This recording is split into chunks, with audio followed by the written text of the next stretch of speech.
Hello all you lovelies, Jennifer Ciliotto here, back again for another Style Fix video.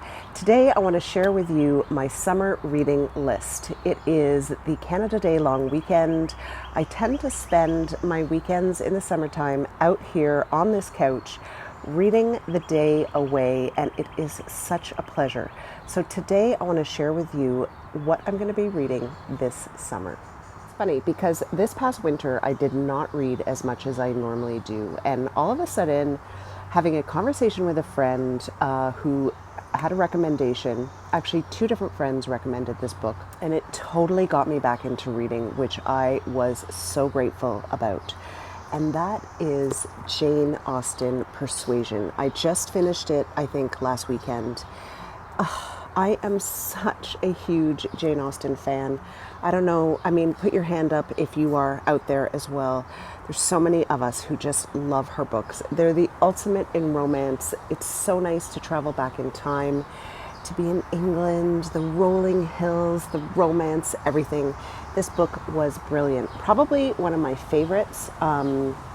I love, like everybody else, Pride and Prejudice, but I really, really loved this book. It's touches a little bit more on Jane Austen's life. It's mostly set in Bath, and it's about a love story of refinding each other. And anyway, I'm not going to tell you anymore because this is a must read. So I loved it.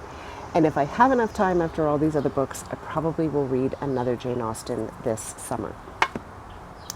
After Jane Austen, I started this series, which is so much fun. I had read this one quite a while ago. It's called The Cuckoo's Calling by Robert Galbraith, but it's actually by J.K. Rowling. You know her from the fabulous Harry Potter series. And I started with the second of this series. It's called The Silkworm. It's set in London in pretty much modern day time, and it's a detective novel series, which is so much fun. There's 5, I believe, in this series, which I'm so happy about. So I'm reading Silkworm, and I'm going to try to get through all of them because I love reading detective novels and also series in the summer. I find it so much fun. And her writing is just so beautiful. It's so easy to read. It's so descriptive. It's so light yet very well written. So a lot of fun. It's so character based, and that's what's so great about J.K. Rowling's writing. Next is something that Bruno recommended to me. It's called The 100-Foot Journey by Richard C. Moray. And this is a book based on a true story, I believe. I think it was also made into a movie. And it's about a story of an Indian family who arrives in, I want to say Paris, and sets up a restaurant, and how the experience of French people and Indian cuisine. This is going to be a lot of fun. Bruno really enjoyed it. We are going to France this summer, so I may save this one for then. I not only am reading The Silkworm, but I'm in the process of reading Mad Enchantment. I think this might have even been on my fall reading list. And it is not a novel, so it's very historical based, really interesting. It's based on Claude Monet and his paintings of the water lilies by Ross King, set in the Second World War. Really interesting because there's lots of great facts in this book. Not necessarily an easy read that you just want to know more and more and more, so I tend to go through this quite slowly, but I'm really enjoying it because as an artist, I'm so enjoying watching Monet's process and kind of his ups and downs and what inspired him. And of course, I love that time period. So it's always fun to be in that time period and learn more. So this has been really great. If you are planning a trip to Europe this summer or are going to Paris, I highly recommend reading this just because then you can go see the water lilies and be blown away. So on this note of nonfiction, this is a book that I got for my birthday. Elizabeth Gilbert, you've probably heard of it. Big Magic, Creative Living Beyond Fear. This is I love reading books that inspire me, that are nonfiction, hence the Mad Enchantment.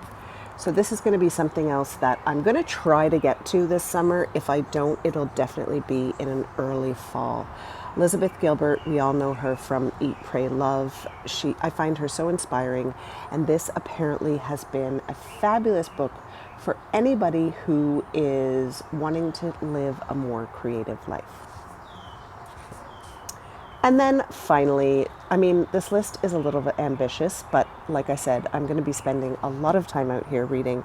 So this book is, I think my librarian dad, I've talked about him before, bought me this book. It's called The Last Collection by Jean McKin, historical novel, which I love, set in the Second World War.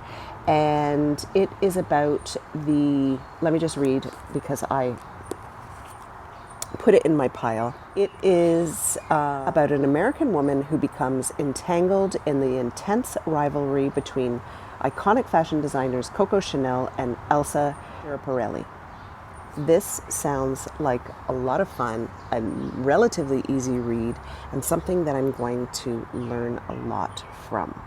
Well, there you go. This is my summer reading list, a little bit ambitious. I'll let you know how it goes. Let me know what you're reading this summer. I love to talk about it. We always have so much fun at the trunk shows, talking about different books that we're reading, sharing ideas.